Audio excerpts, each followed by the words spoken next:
the question have always been like, okay, how can we make this entrepreneur journey smoother, less painful for them? And so I think, this I discovered the role of an incubator. And it's such a... so beautiful to see that, with some advice, with some methodology, you can like help shape a business, build the confidence of the entrepreneur. And I think the most important thing is like being here for them to believe in themselves when no one else believes in them. Oh. And I say like, always my approach have been like, we will be here for you to support you, to tell you you can do it, until the market tell you doesn't work. But it should not be us who tell you it doesn't work. Maybe like our goal is to help you understand the market the fastest possible, to produce the fastest possible your first like minimum viable product, so that finally the market tell you like we want it or we don't want it. So our goal over the years has always been like, okay, going from an idea to a prototype the fastest possible, getting the first like product out, like getting the first like feedbacks out, first like you understanding as quick as possible deeply about the problems that you are solving, and then like not spending too much time into planning what the future will look like, but just like improving, and like it has not have been easy for so many of them, but those who stay here and remain are like the ones that they found the market. Nice. Lifeline. Hello everyone, welcome to the episode 42 of Lifeline Podcast with Mélanie Mossard, who is an ecosystem builder specializing in emerging markets. She will share her incredible journey starting as an unpaid communication intern with Impact Hub Phnom Penh to becoming the CEO. And very quickly, this episode is very special for 3 reasons. The first one is because we invited Linka Lin from episodes 1, 25 and 40 to become the host for this interview. Mia will stay behind the camera and just do this intro. Number 2, because as you can see, we have recorded the video for the whole episode, so stay on YouTube and you will be able to see everyone's faces. And number 3, because the full episode lasts for 4 hours, so we have divided it into 2 parts. So enjoy part 1 and see you soon for part 2. Bye-bye. Hello, Melanie. Hello, Linka. So happy, so excited for this episode. So for those of you who are more used to, who are expecting Ding Long's voice, you might be wondering, where is he? Don't worry, he's in the same room with us. He's behind the camera and managing all the productions. So it's a very new experiment of the episode that I'm the host of today. So I think let's follow the same track of all the Lifeline episode, just a reminder of all the listeners how I know Melanie. So it's actually very interesting because actually last night we kind of tried to remember how do we know each other's, and for some reasons, I feel like you're part of my life. I just can't think of the point where you started to, we started to know each other's. And I think we were actually connected by Ding Long, who is the host of Lifeline usually, and it was in 2019 after we've met again in Hanoi, and he was like, oh, there's this super amazing community builder, like the person I have to know in Cambodia. So then he connected us on Facebook. That's how we started to know each other, but I think immediately we were connected, right? It feels like we're long-term friends already. So for those of you who will get to know you for the first time, can you introduce yourself? Yes, so my name is Mélanie. So how can I say? So I come from a very small village in the west of France, near Nantes, between the city and the sea. So it's very nice countryside place. When I was younger, I was like, oh no, I don't want to live here. But now that I grew up, I'm like, oh, this is such a nice, relaxing place to be. And so I grew up like my father is a farmer. He actually until last week, he was a farmer, and I just retired this week, so it's very special day. But yeah, he was taking care of cow to make milk, and then also of making wine. So like very hard life, I would say. Like I think from him I discovered what is it to be like a very hard worker, like, and really like, yeah, also these challenges in agriculture that I can talk later about. And yeah, like I think he is really like a farmer entrepreneur. Like it's like managing a farm by your own. It's like, yeah, you have to do so many things, and I feel like I really found like, yeah, he's an entrepreneur. And my mom she's a social worker, so I discovered all the social world and like, yeah, more like how to help others and like how to care for others. So I think, yeah, since I am a kid, I have these two values in me without really, but having in my mind that I will never be a farmer and I will never be a social worker. And so, yeah, I was like, let's see what I can do in the future.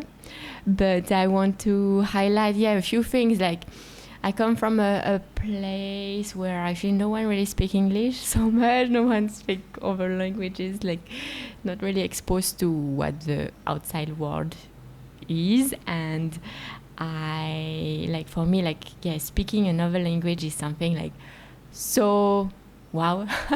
I remember my first foreign friend was a girl, Andrea, from Ecuador, and she was studying in my high school. And then when she arrived, it's my very first foreigner I ever met in my life. And then I was like, how can we be friends with someone from a foreign country?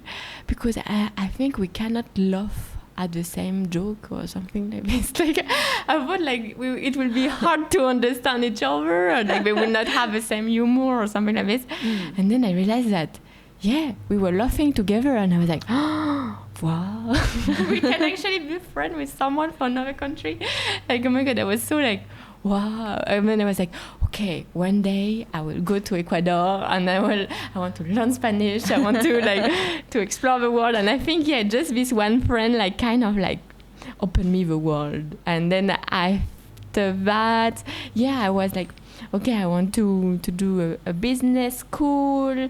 I can talk to you more about this after. And then I went to study to Peru. This is where also I discover so many things that you can ask me further about. And then fast forward, I ended up in Cambodia. Another story to tell. I'm just giving the teaser right now of all the chapter of this episode.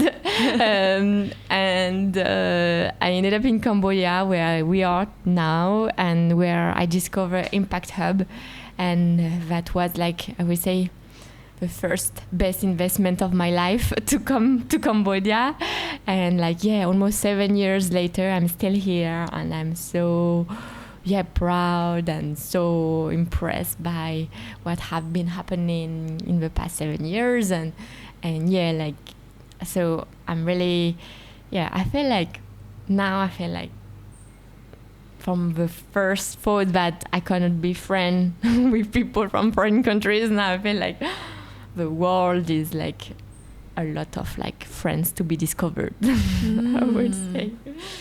So and I think along the way I discovered my passion, I discovered work that I really found meaningful, and I discovered also a lot of incredible people that now I think that I met at the right time, who inspire me, I would say, along the way, and who make me who I am today.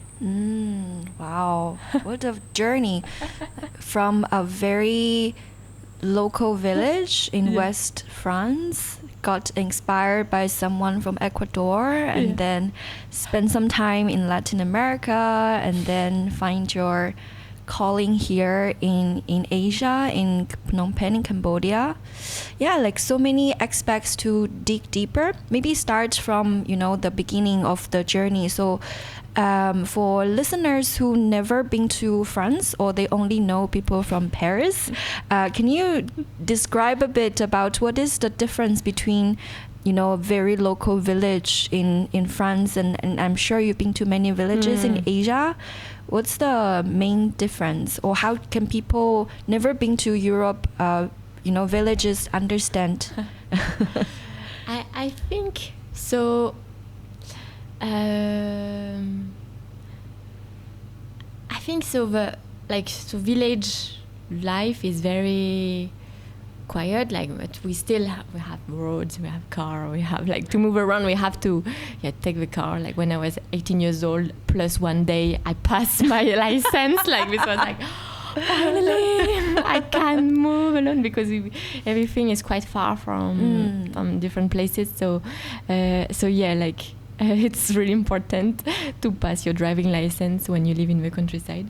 But I mean, no, what I want to say is one of the main thing is when we are in the countryside, it's the same as any countryside around the world, is that we have less exposure to the world, to the opportunity. It's you have maybe less role model around you in your school. People are just encouraged to stay in the neighborhood, and it's normal. It's not really something that people are pushing forward.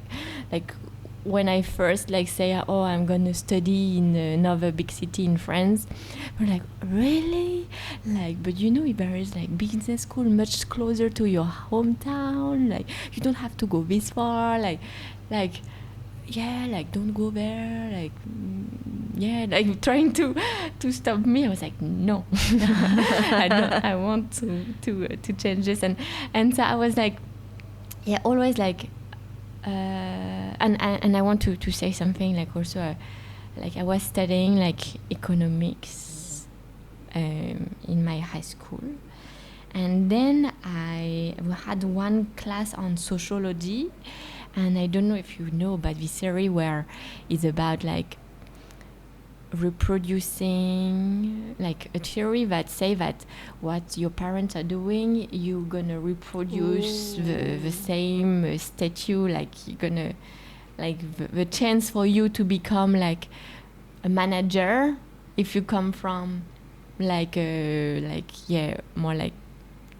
a farmer background, or then your chance is maybe 2% or something like this. And when I read this, I was why? I want to be part of this 2%. I was but I don't want my life to be dictated by what the books are saying, but reproduction, social reproduction, that you have to do whatever your parents are doing. I think it's something that I was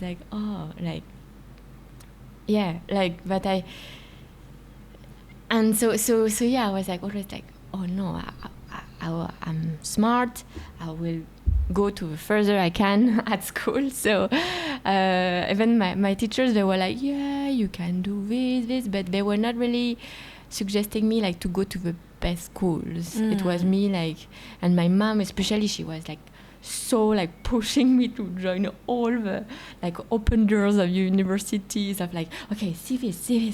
My mom, she was very so good at exposing me to the things that a lot of my friends were not exposed to, because she really wanted me to be exposed. So I think exposure is the main thing. And then I read a book about people in the countryside, and I could feel really like relate to what I see also in Cambodia, like people in the countryside who are not exposed to what are the next opportunities afterwards. So yeah, and yeah, like, and I think also I'm so grateful. Like my parents always, like even like the culture part.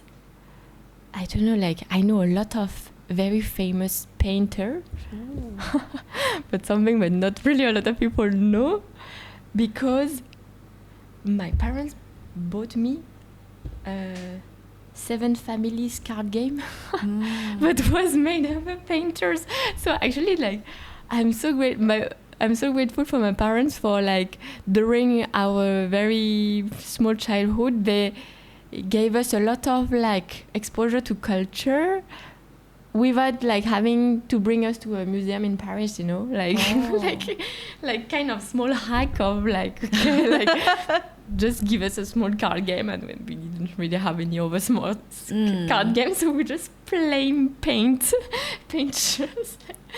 So it's like, yeah, so I ended up having quite a I was not so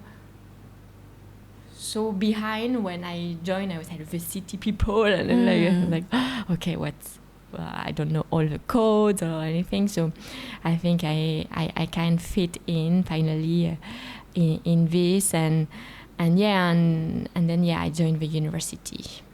Nice.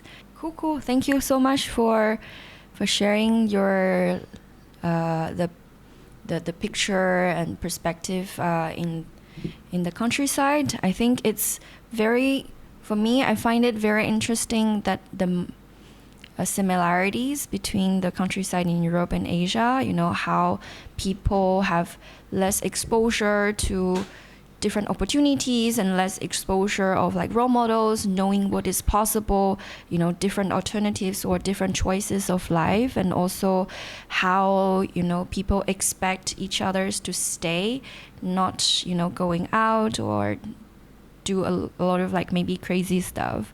So how does it, any experience or what's the journey like? Because yesterday, actually, with another interviewees, Monorom, you know, we talk about limiting belief, right? So I think what I understand is that people, where you grow up, people have this limiting belief of, you know, what they can do, what they cannot do. So how do you transform from, you know, get rid of this limiting belief and, you know, break the cycle and become the, you know, going, you know, not, as you mentioned, not become like farmers after generations. Yeah, how do you? Yeah, like, I think. Yeah. Like I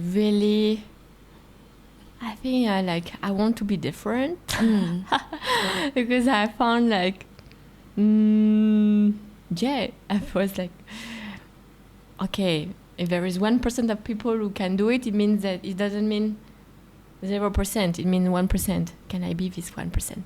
And so I was like, always like, I was quite like, always like, quite competitive, I would say. So like, I was like, okay, let's go. But and I think, I really love adventure, kind of like taking risks style, like way of doing this, and I learned also this when I, like, a big part of my childhood was about running. I was like doing cross country. Wow. I don't know if you know what is it. It's like you run in the mud. And so it's like it's like 5 kilometers, like a quite small run, like when you're a kid. And then I was spending all my weekends and then like 3 times a week just training and then running. And then I was selected to join the France championship to represent my school. Whoa. And I was like, oh my god, like I was like 13 years old, like I was like, oh my god, like I'm gonna represent my school. I was so excited. And then I feel like this small victory like kind of told me like you can be part of this 1%. Like of like like if you believe in it, like just you train, if you believe in it, you can be part of it. And then because of this, then after I get to have my picture in the place where everyone is studying, like, and so I was like, because it was so interesting, like it's like you know, like the place where you just like do your homework at the school, and we see all the picture of the people who went to this French championship in different sports, but all the picture were very old, like 10 years old or something like that. I was like, how come like no one from our generation goes to this championship? Like, so I was like, oh my god, I really want to be part of it. And then I got selected. I was like, wow. And then it was so hard. But then like still like it was like, I think I learned so hard to do this thing. And I got selected 1 year for the French championship in like cross country, and then the second year I missed the qualification by 2 seconds. Ooh. I was the first one non-selected participant, and I was like, and this is the time where I realized that don't ever assume that it's done, like, or you like stop your efforts, like until it's actually done, like. And then it was so traumatizing for me this moment. I was like, oh no, like I missed the qualification because I trained so hard the whole season. But then I think I learned something from it. But then I think I was a bit different all the time, like doing like all this cross country, athletics, runnings, and then I also like in the summer, instead of just like doing normal job, I was doing very interesting job that taught me a lot as well. I was working in factories. Ooh. I'm a factory worker. And I used to work in a factory where I was making macaron. You know, like the delicious macaron. It's like industrial way. So I have to wake up at 3 a.m. every morning, and then I was quite good in like putting the macaron together. So I was quite fast, and we're like, oh my god, so good, this girl, let's put her in like very challenging position. But it was so hard that we could only do it for 30 minutes, and then like it's so and this is the time also I realized a totally new world, like the factory world. There's like all these people who are working so hard, and actually like when I joined my business school, and one of the first internship we need to do is actually a job in a factory as a factory worker, because they say like maybe you're gonna be a manager of the factory and you're gonna have to manage people, and you have to understand what it feels before being a manager. And I love this approach on like on this. So I was working in a salad factory where I had to cut salad the whole day, like only keep the heart of a salad to very crunchy heart, and then like putting it in by free. And in this factory I learned the importance of being empathetic managers, because like there were two managers, one who were very nice every morning, who were coming to the factory and say, oh, hello Linka, how are you doing, like shaking hand and like really like looking at you in the eyes and knowing your name and saying like, how are you doing, oh, your daughter was sick last week, how is she now? And then another one that was really mean, and who were just coming in to say, hey, why we didn't achieve a goal of yesterday, like you suck, like better improve your style today, like you better have to go fast. But when you are a factory worker, you have nothing really to talk about the whole day, because except like starting to analyze everything that is around you, and then you are like, because now it's quite boring, so just think about what can we talk about, and then you start focusing on this small thing. And then you start like over-analyzing. This guy was very nice and say, okay, this guy is so nice. Oh my God, really like him. And then you start like backstabbing the other one that was so mean. And then you start like being quite contagious, this kind of hatred feeling, like where people are like, oh yeah, you're right, like this guy actually is an asshole. I don't want to work for this guy. Like, why like he speak to us like this? And then like people start like kind of like motivate each other to think that this is so stupid what we are doing, and then start like being so like even like destructive of like what we were doing, like didn't really care about the quality of our work anymore. And I mean, it's so interesting at how I saw like, and so ultimately like the group with the people I was like made a small revolution and they were like, no, we don't want to work in this condition.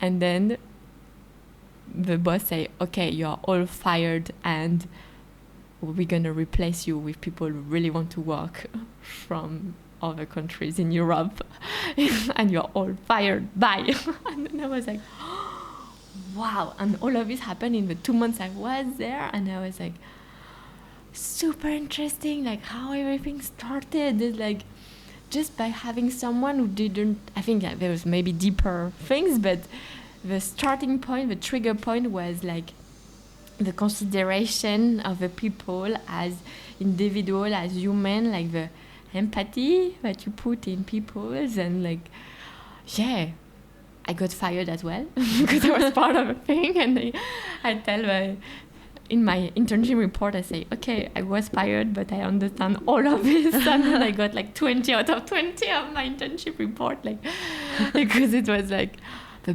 best analysis case study I could ever imagine of like, yeah, how to treat people, how to create a working environment, how to, yeah, like the importance, like how hierarchy works and doesn't work. So yeah. So I'm super, like my business school is really interesting in terms of opportunities they gave us the whole time of our university life. Oh, cool. So yeah, so if I think, starting from running and, trying a lot of things, and then I think for me, it sounds like the process of, that you believe that you can do it, and then your experience confirm that confidence. But I think what's also more fascinating is that, the second year that you didn't get selected, but instead of just telling yourself that for the next opportunity, maybe you can't do it, you told yourself what you've learned. So you focus on the learning, and same experience with your internship with the Salad Factory, right? So you focus on the learning instead of telling yourself what you're capable of or not. I think that part is super, super fascinating. Like you always have this reaffirming belief of you can try to do something and try your best, and if it doesn't work, you'll at least learn something. So and then connecting the dots between the Ecuador girl and then business school. So maybe connecting the dots, like how does your experience of the girl open up a bigger world to you and then lead you to studying in the business school? I think so. First, on the first day of the business school, they told us at the end of this business school, you will be able to stand in front of a crowd of people in English and speak out loud like what you believe in or something like this. And I was like, no, I think it will not apply to me. Like, because just like, so I almost failed for this business school. I think I was part of the 10 last people selected in this business school out of like, 700 people. Because my grade in English, I had like 6 out of 20. like really bad. And when they put such a low grade, it means like your level really sucks and they want you to feel it. But my motivation, the grade was like 19 out of 20. So they saw that I was motivated. But my level of English was really terrible. So yeah, and I was so afraid to speak in front of anyone. Like this is something that is quite French. Like we are never taught to do presentation too much in front of people. We're not really confident in this. So so on the first class they give us is theater class, like kind of like improv in the school. And they say you have to do a 5-minute presentation in front of an audience and make them feel something. And it's like, what? Speaking for 5 minutes about something and being, improvising something. So scary, but another very good, perfect thing you need to do when you start such an experience like this. So, it really improve all the confidence of the class, and I think really good. But this was in French, so not yet to the level of doing it in English. No, but I really, really like if there is anyone who want to run a school, bring this theater class in your school because it's really life-changing.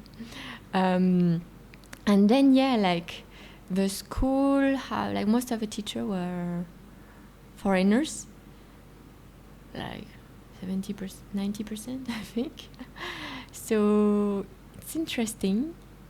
And then you have, from the third year, we were only maybe 20% of French people, and the rest is only foreigners studying in the university. So it's interesting to be in France with surrounding by a lot of foreign people. So I love this aspect. And actually in the first 2 years we were more because we are a bit afraid of foreigners, still we don't really mingle so much. But what is interesting is so for this school is everyone goes to university abroad on the third year. And it depends actually on your ranking. And so it's super cool what's happening is they put every one of us in an amphitheater, and then they call us one by one, and then you have the university choices and the number of spots available in all the university. And you have 10 minutes per person to make a choice of where you want to spend the next year. And it's so crazy this day. So it's the first person say, okay, I go to McGill in Canada, I go to La La La in Hong Kong, and so it was so first it goes quite fast, but then the people who are the less in the ranking is oh my god, should I go to India or should I go to Peru or should I go to?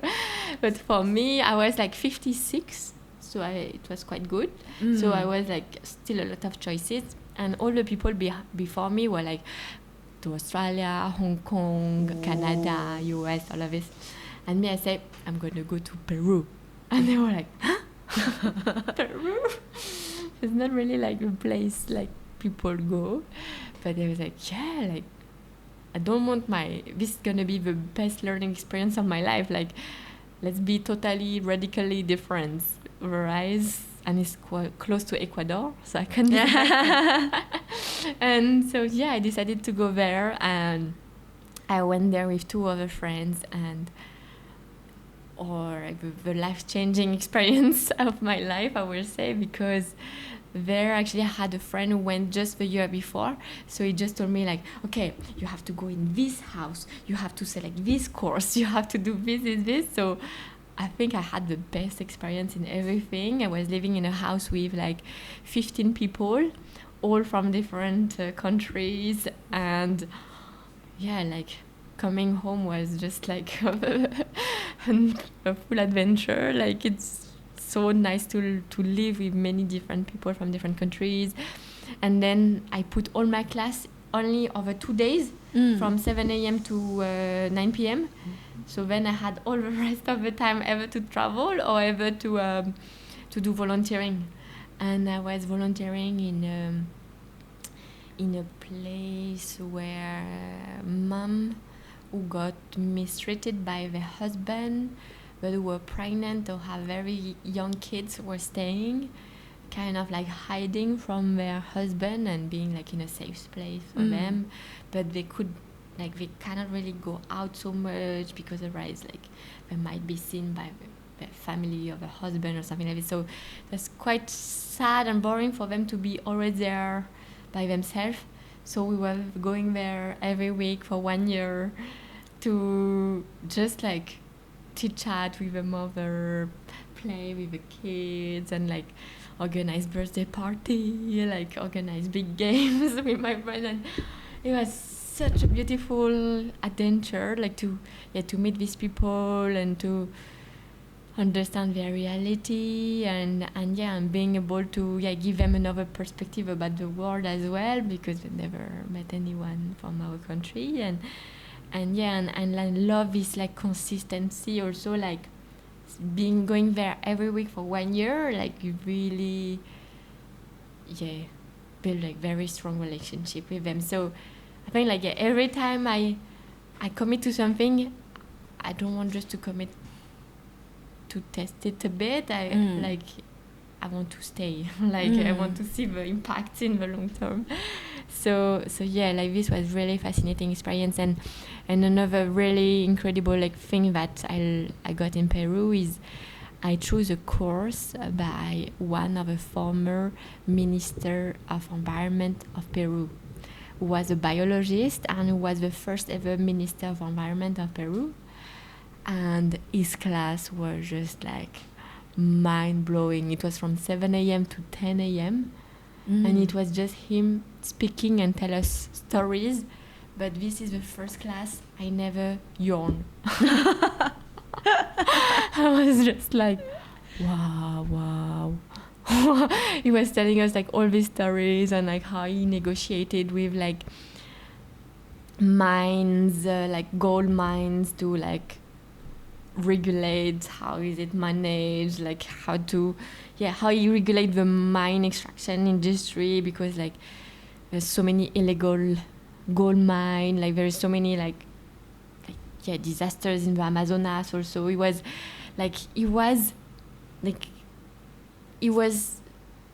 because there's a lot of farmers in the Amazonas or like indigenous communities who are selling their land to like big factories, and so they were posting in newspaper like they were selling the land. And actually what he was doing is that he was handwriting letter himself, sending to these people to tell them, no, we need you to keep your land, to take care of it. This is the land that need to be preserved. This is the land for our future generation. Please keep this land. Try to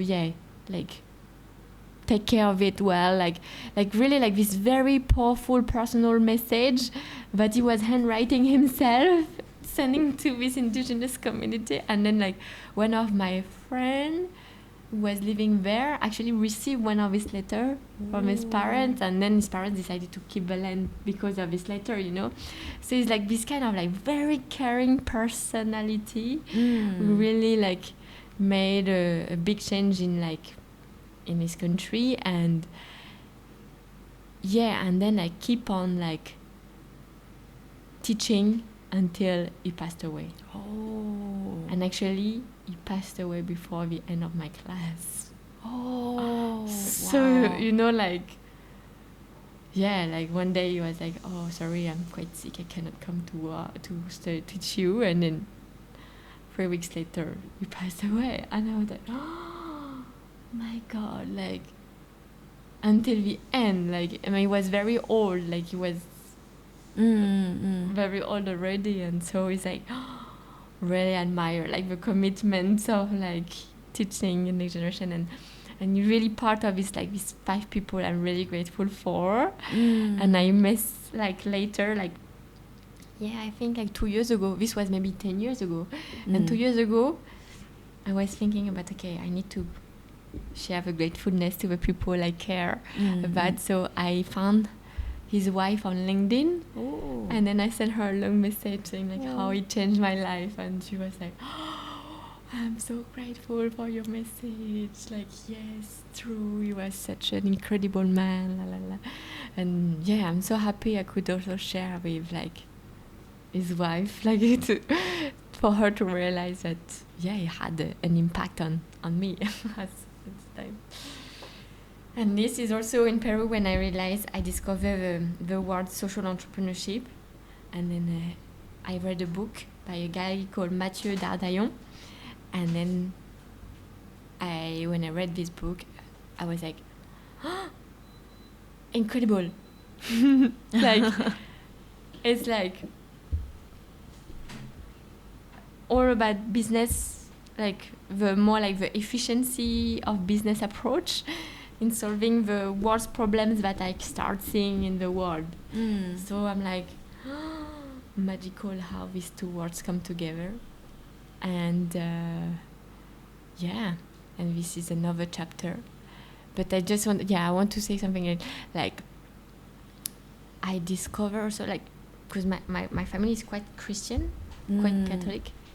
And so I also join a lot of Catholic events. I joined like big World Youth Day where we were like 2.5 million youth to meet the Pope. And it was like just like mind-blowing, like this concentration of people in one place, like in person in Madrid. Okay. Incredible. But then in religion there are still few things that I don't really relate to. I was like, to be honest, like all the things about like God or something, I found it quite boring. Like I can't like I can't really relate. Like I'm like but then I still like really love the values of the religion.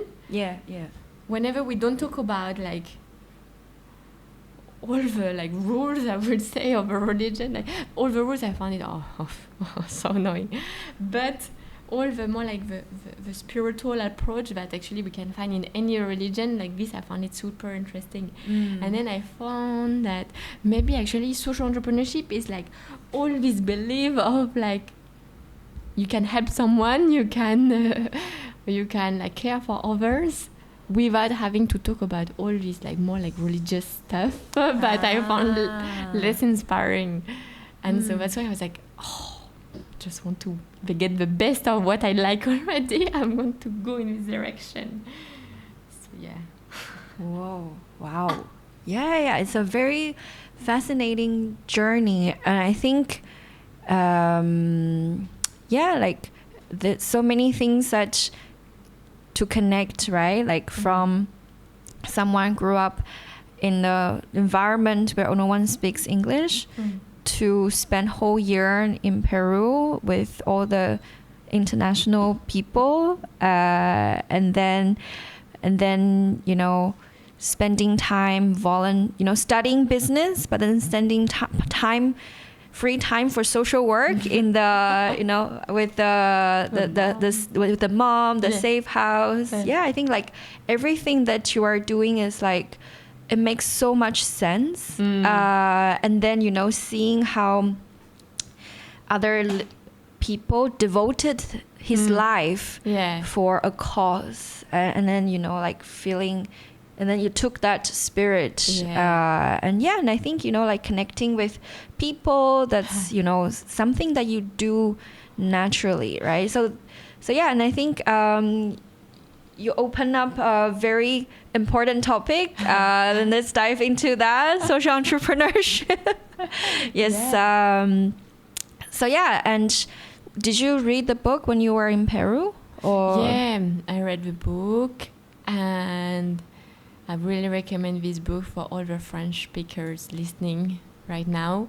It's à la rencontre des entrepreneurs qui changent le monde. It's like meeting entrepreneurs that are changing the world. And actually in this book, there were like the writer was talking about a train journey in India that changed his life called the Jagriti Yatra. So I can tell you later about this. But just teaser. It's basically a 8,000 kilometer journey by train with on board 500 youth who want to transform India through entrepreneurship, don't really know where to start, and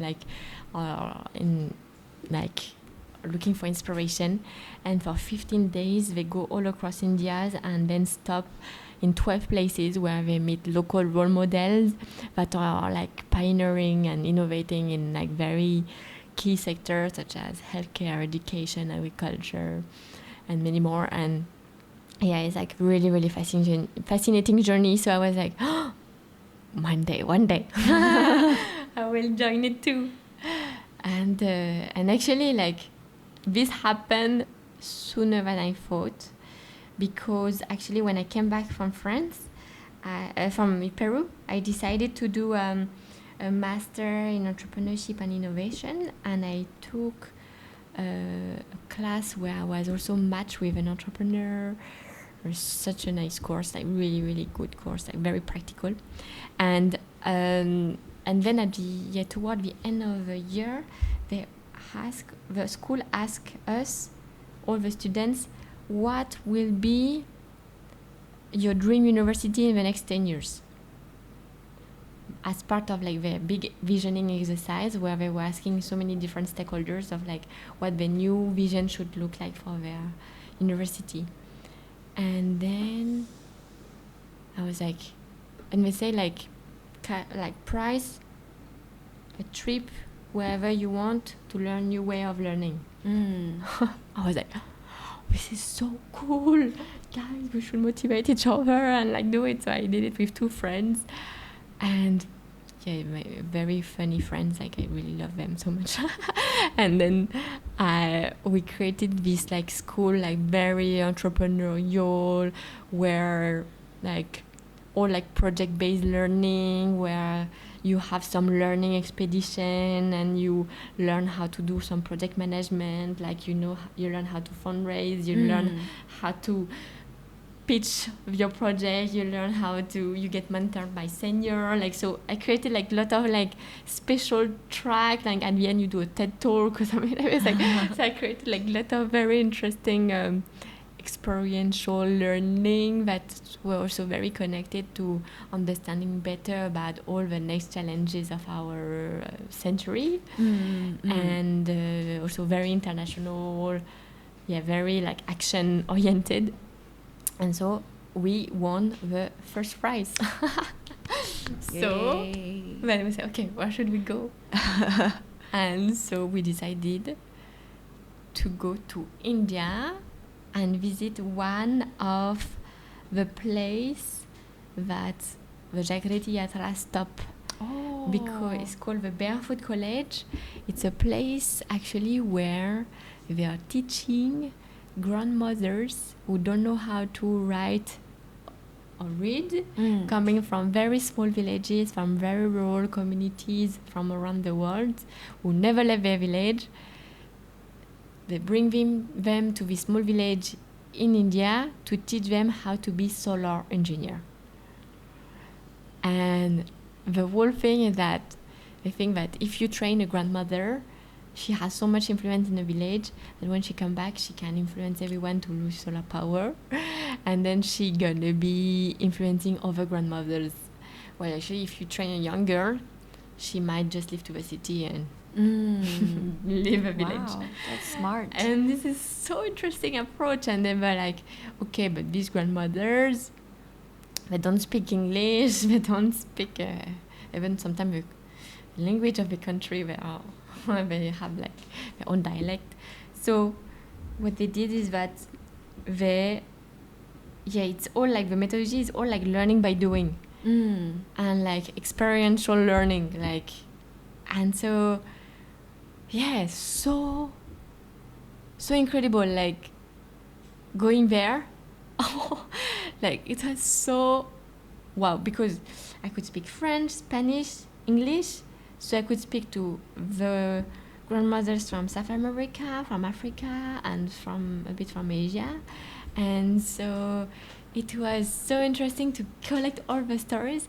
And so one point, like, there was one of the grandmother who said, like, hey, because they were just arriving from, like, they arrived already like 3 weeks ago, and they were quite excited to be here, and except like one of the grandmother who were very sad. I was like, well, what happened to you? Like, it's like, oh, like, I'm still, I can't reach, I can't tell my family I arrive home, like, I arrive here because I cannot manage to call them, like, I can't tell them, I can't call my family, they don't understand me, and so I was like, oh, okay, give me, like, the contact, like, let me try, like, I'm gonna try with another friend who have the phone.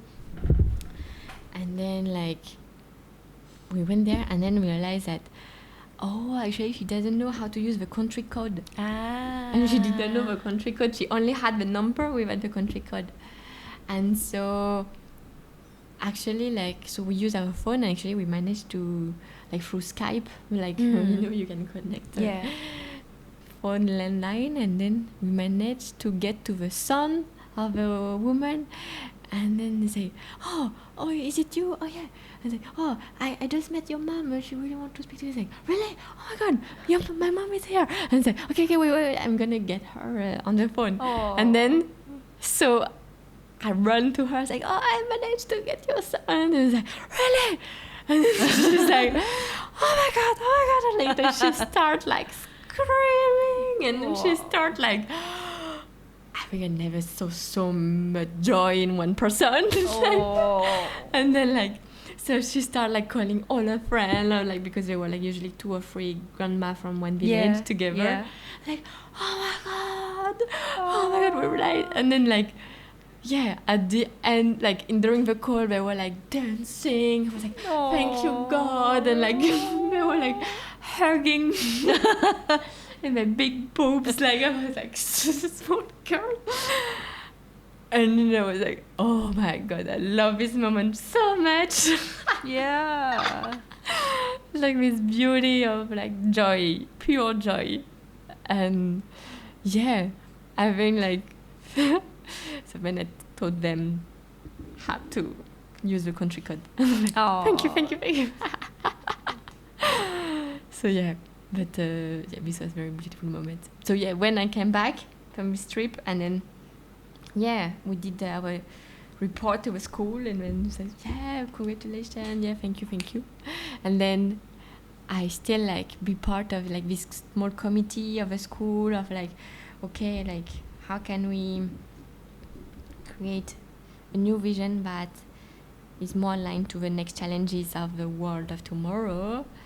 And actually, after I managed to go to Cambodia, it's another story, but I want to share, like, back to the school.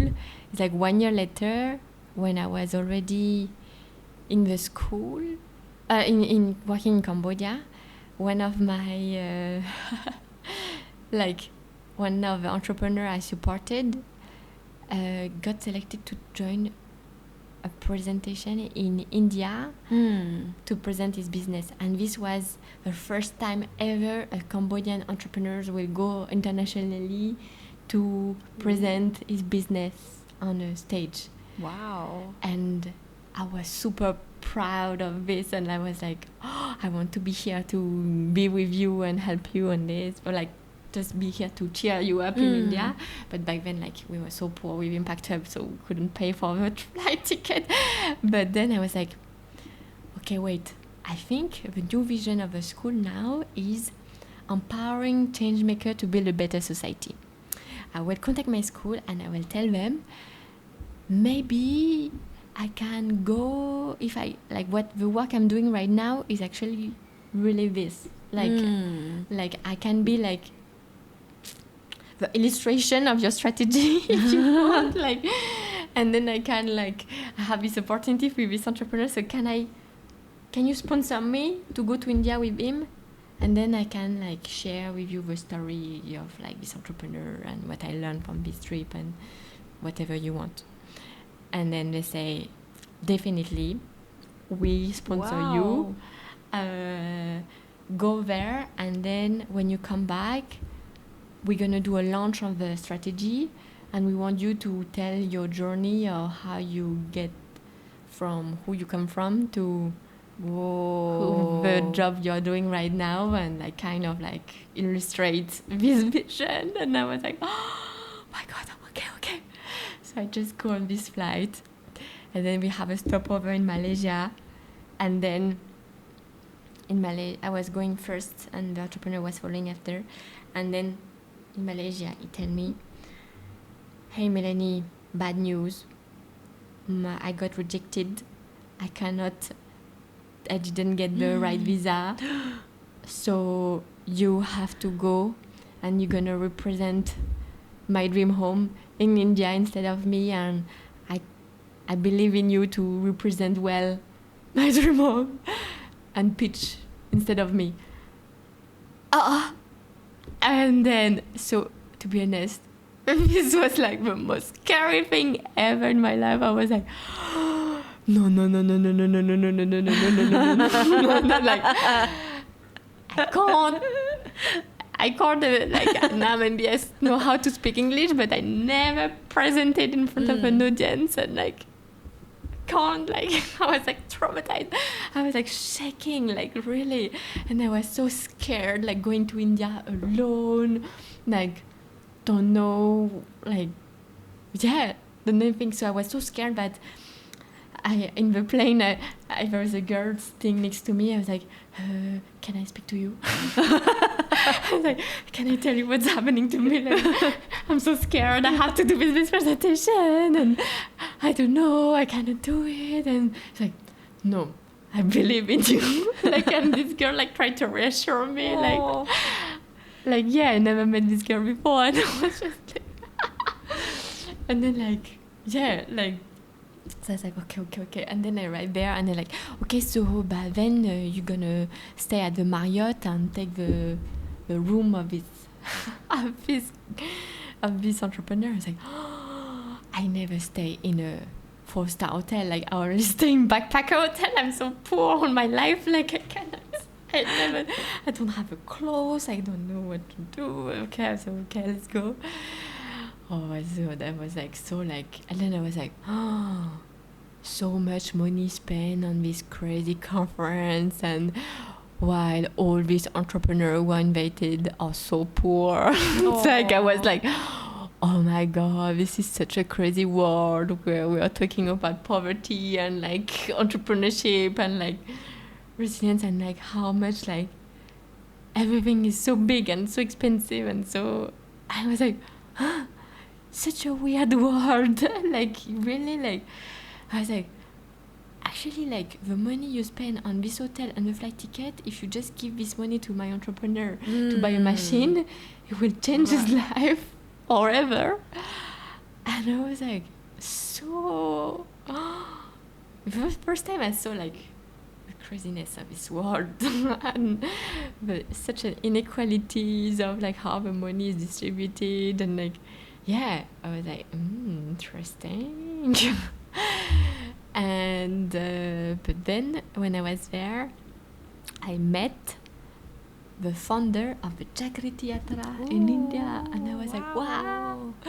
So and I told him like, oh my god, I'm such a fan, one day I will join. And I was like, I count on you, but yes, you will join the Jagriti Yatra, because I told him like my dream is to do it in Cambodia, and it's like, first you have to experience it by yourself. So I want you to come first, and then you can do it later. I was like, okay, one day.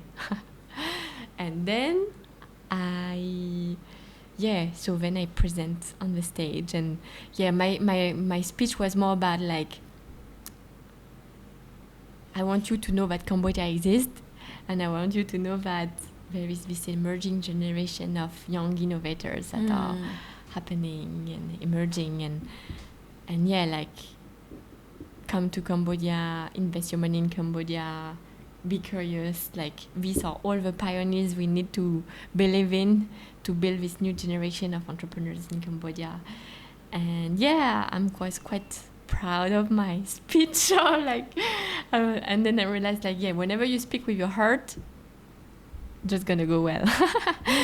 So yeah, and yeah, it was very empowering time. I was like, okay, what they told me 6 years ago, that one day I can stand in front of a crowd and speak out what I believe in English. It was possible today. So the business school formula worked for me.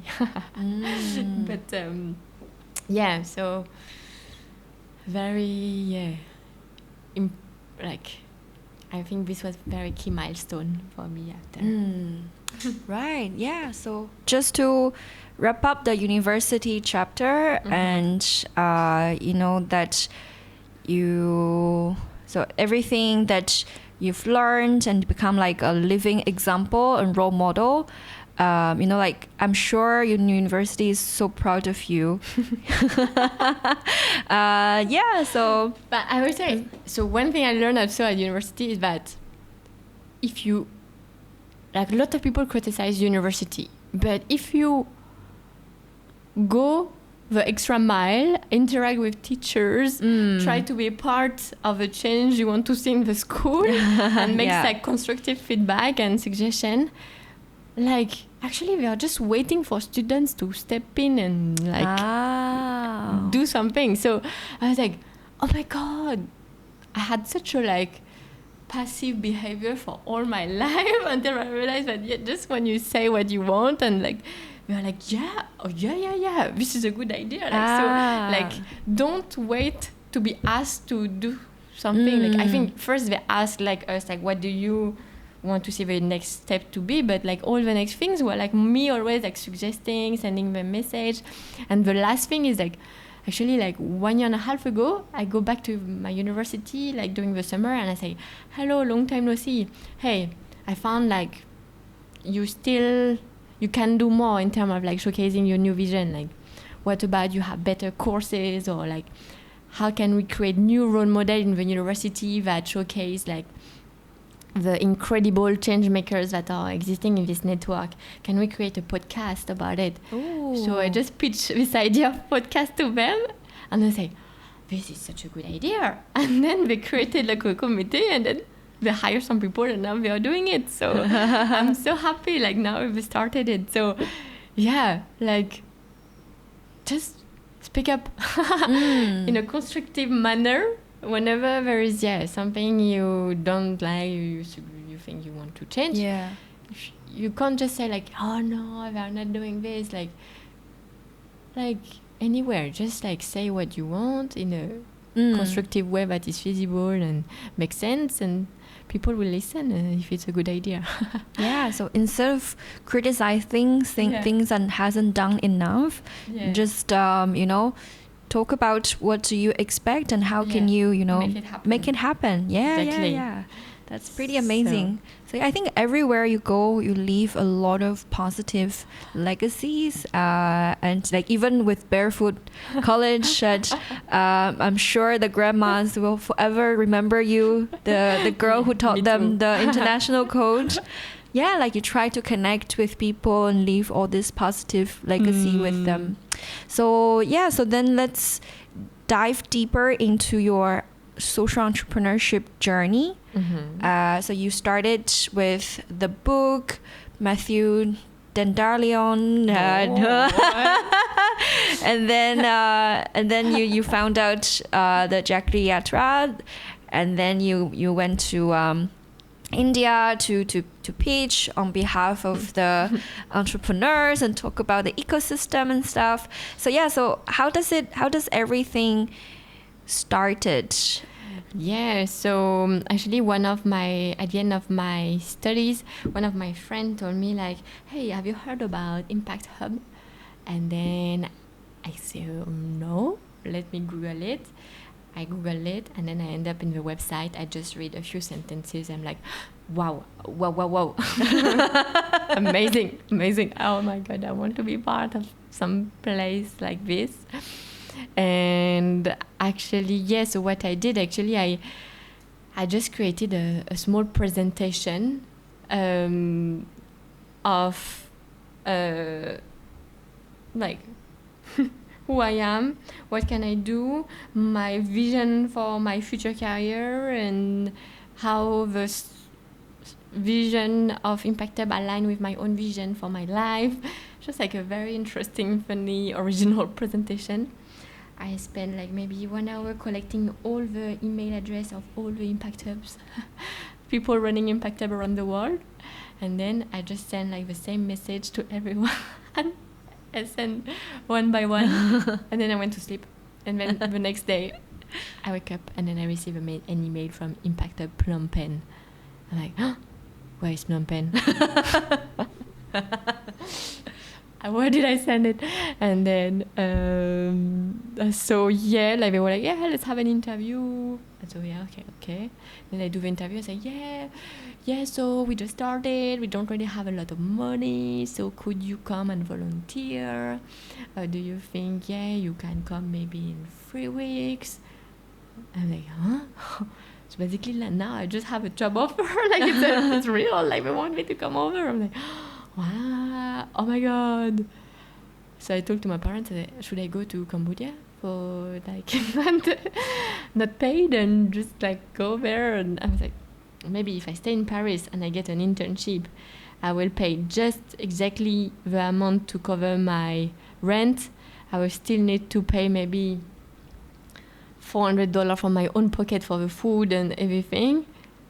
Well, if I go to Cambodia, I might spend only $300 or $400 on accommodation, food, and everything. And maybe I'm going to have a much better experience if I go to Cambodia than if I stay in Paris. So, let's go! So I just went there and went here. And then I arrived and loved it.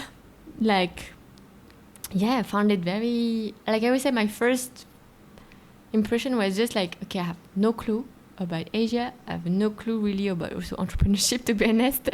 So let's be an observer, a listener, like a story collector, and just like learn by observing. And I just spent a lot of my time observing, seeing also how like the co-founder of Impact Hub were running, like how they were managing the company, like learn everything. I was like another school.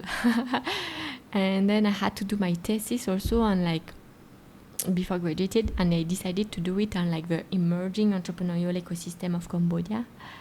And this is when I realized that there is no paper about it, like there is not so much really thing like existing. So I start like interviewing like the first like the founder of Small World, Riti, who was like really the pioneer of the ecosystem back in 2011. Like, okay, what does entrepreneurship look like in Cambodia? Who are these entrepreneurs?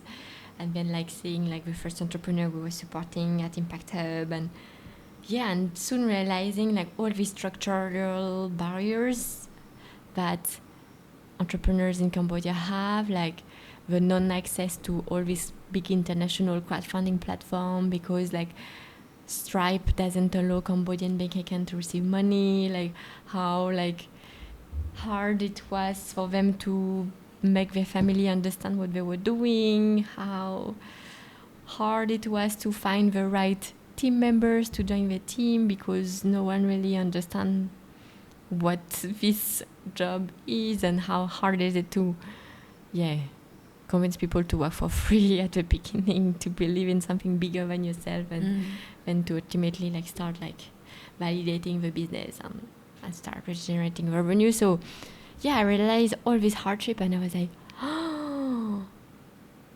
these are like double heroes for me. Like they are like already like starting up a business is super hard, but like when you do it in such a context, like where no one believes in you, no one is like building any like structure to support you, like oh my god. It's super interesting. And like so then it always have been like the question have always been like, okay, how can we make this entrepreneur journey smoother, less painful for them. And so I think, this I discovered the role of an incubator. And it's such a... so beautiful to see that, with some advice, with some methodology, you can like help shape a business, build the confidence of the entrepreneur. And I think the most important thing is like being here for them to believe in themselves when no one else believes in them. Oh. And I say like, always my approach have been like, we will be here for you to support you, to tell you you can do it, until the market tell you doesn't work. But it should not be us who tell you it doesn't work. Maybe like our goal is to help you understand the market the fastest possible, to produce the fastest possible your first like minimum viable product, so that finally the market tell you like we want it or we don't want it. So our goal over the years has always been like, okay, going from an idea to a prototype the fastest possible, getting the first like product out, like getting the first like feedbacks out, first like you understanding as quick as possible deeply about the problems that you are solving, and then like not spending too much time into planning what the future will look like, but just like doing, improving, doing, improving, doing, improving. And like it had not have been easy for so many of them, but those who stay here and remain are like the ones that they found the market. Nice. Do you, first of all, I really like your approach when you were pitching yourself. You actually started with what you can do, right? So you actually want the people to, instead of just starting with why, you know, these organizations can help you. I think a lot of people, when they approach big organizations, they say, oh, because of my career growth, I really need this opportunity. But you actually change the sequence. You started with what you can do for these organizations. So I think that's pretty amazing. And then so you came here and joined Impact Hub Phnom Penh. First time ever, know the place, the city and everything. So do you remember your first big responsibility or assignment? Then you're like, and how do you feel about it? What's the story? Yes. But just before, I just want to do a parenthesis on like choosing a job. Yeah. Because I think it's like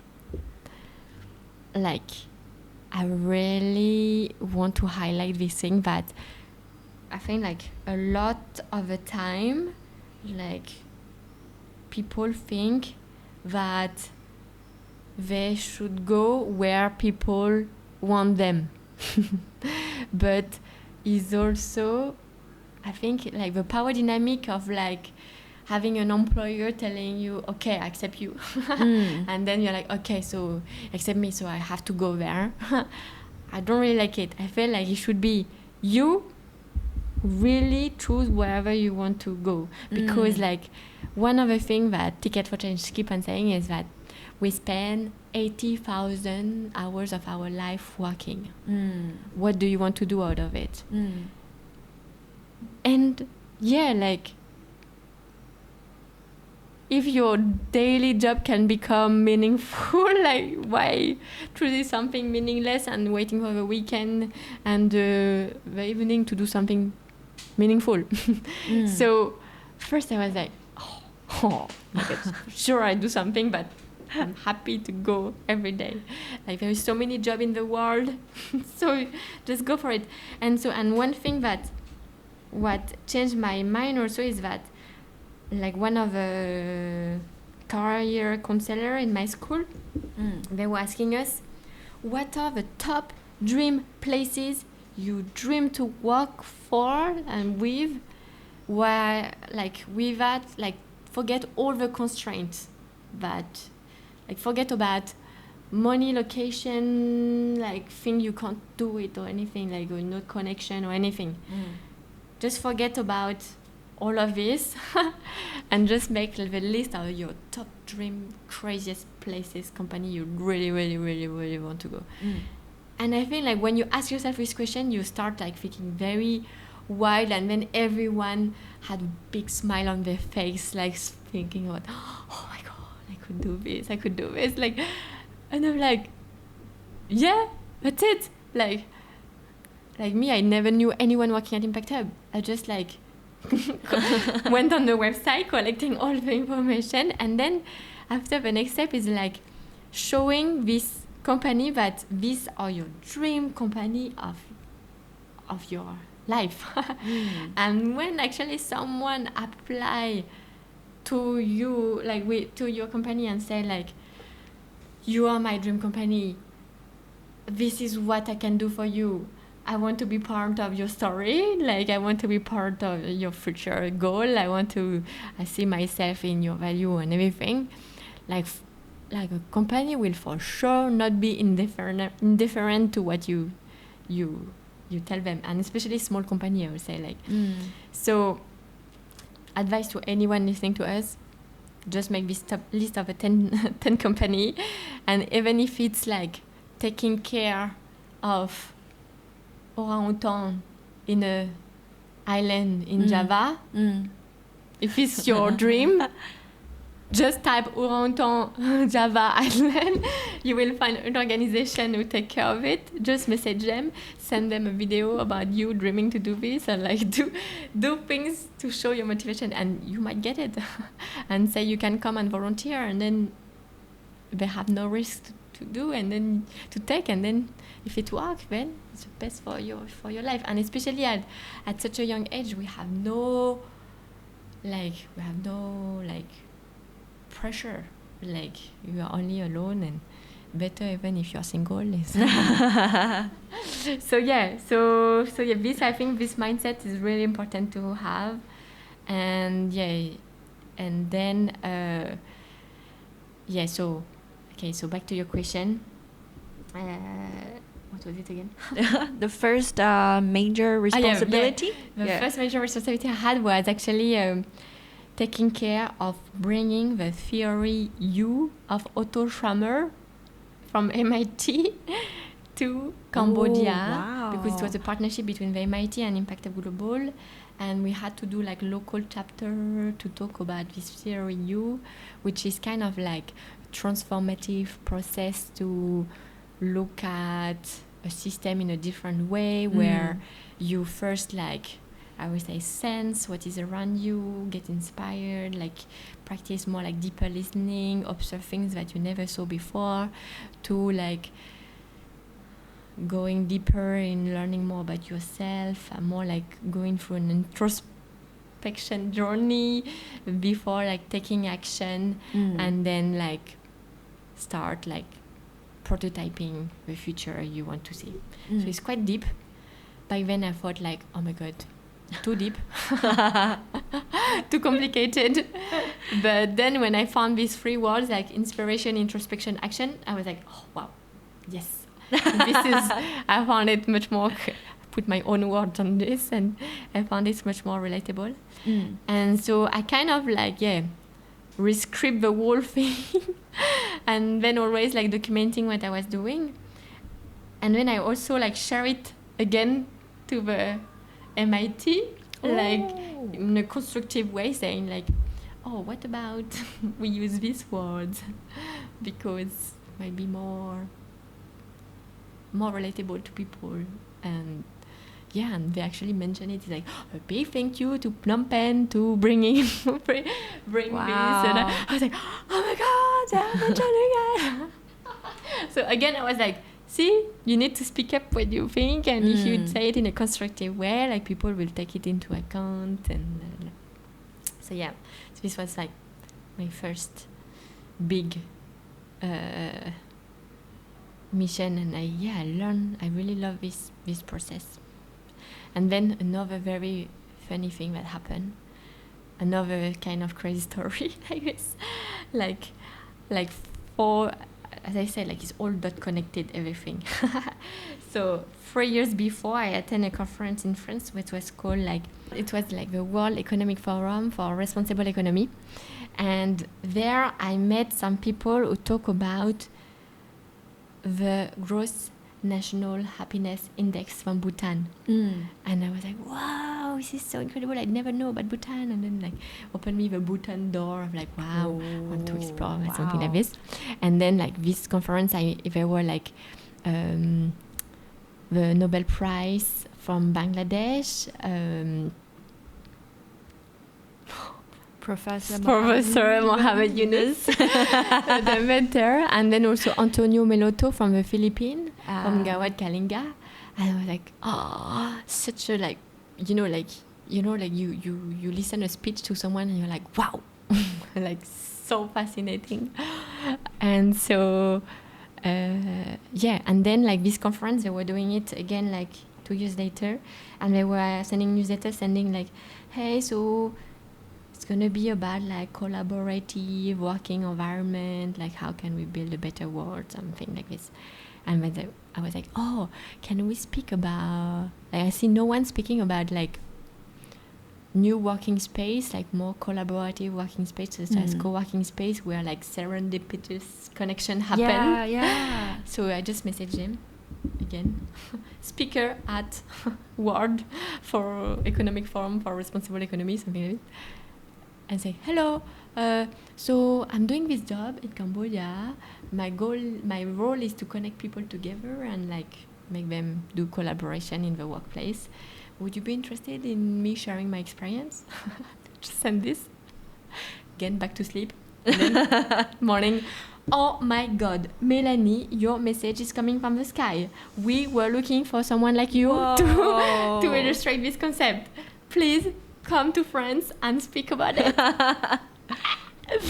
and then I was a speaker just after Antonio Meloto. Like, I was like, this is so crazy. So yeah, and then people thought I was like very famous person, like got recommended by someone or something like that. I was like, no, I just emailed them. Just like coming from, I just a participant, and then so like I feel like all of these situations are the things that tell me like don't wait for someone to open the door for you. Just like knock at the door, smile, like bring your best self, and then like if they like it, the worst thing is that they can say no. That's it. Like there's no other thing to lose. So yeah, and the best thing, you can change your life. And all of these episodes are like kind of life changing, but it was every time like something I just like send randomly, like an email that I thought maybe someone will read it one day or maybe not, and yeah. So I think it's pretty cool that when you are sending out all these emails, like you didn't think about, oh, what if the people see it, they don't reply, or what if you don't consider the consequences before taking actions. Or just like you sent it and you know, let's see. Yeah. I think this is pretty amazing. That's why you were focused on taking actions, because you focus on just do it. You didn't bother to think about, you know, what if and everything.